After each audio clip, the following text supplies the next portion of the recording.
அன்பு மகிழும் சேனல் மூலம் உங்களை சந்திப்பதில் மிக்க மகிழ்ச்சி அடைகிறேன். இன்றைய அருமையான ஒரு பதிவு. நம் அன்றாட வாழ்க்கையிலே ஆங்கில சொற்களை பேசும்போது, தமிழில் பேசும்போது ஆங்கில சொற்களை தமிழிலே நம்ம பேசிடுறோம். நமக்கு தெரியாது, அது இங்கிலீஷ் வார்த்தை தாங்க தெரியாது. அதுக்கு இணையான தமிழ் வார்த்தைகள் இருக்கு.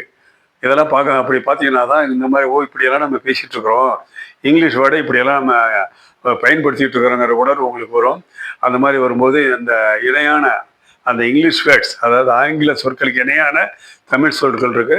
அதை தான் நம்ம இப்போ இந்த பதிவில் பார்க்க போகிறோம்.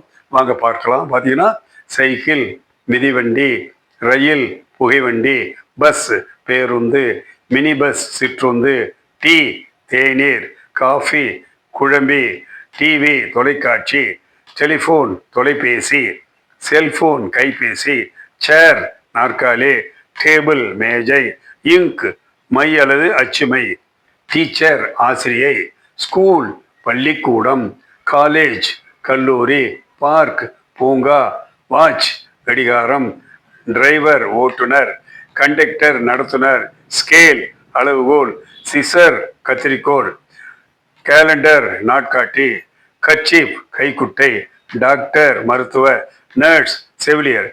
இதெல்லாம் பார்த்தீங்கன்னா இந்த இந்த முதல்ல ஃபர்ஸ்ட்ல எழுதிக்கிறது பூராமே இங்கிலீஷ் வேர்ட்ஸ் தான். இது நம்ம அறியாமே நம்ம அன்றாட வாழ்க்கையில் பயன்படுத்திட்டு இருக்கிறோம்.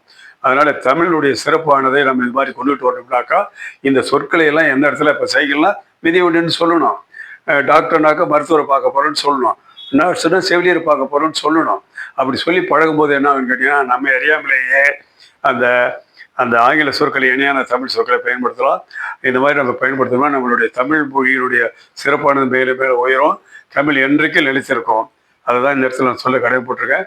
பெற்றோர்கள் குழந்தைங்க சொல்லிக் கொடுங்க. நம்ம சேனல் லைக் பண்ணுங்க, ஷேர் பண்ணுங்க, கமெண்ட் கொடுங்க. எல்லோருக்கும் வாழ்த்துக்கள். வாழியவே பல்லாண்டு.